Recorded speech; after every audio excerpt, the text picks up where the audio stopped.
Fresh cream வாங்குறதுக்கு பதிலாக நம்ம வீட்டிலே செய்ய முடியுங்க. இந்த ரெசிபி வந்து பால் ஆடையிலேருந்து தான் செய்ய போகிறோங்க.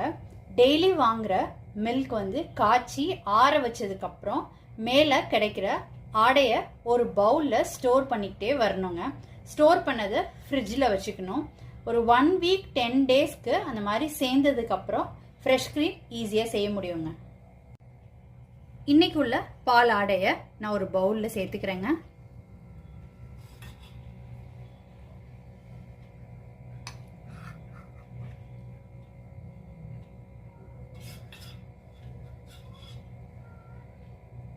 இது இன்னைக்கு உள்ள பால் ஆடைங்க.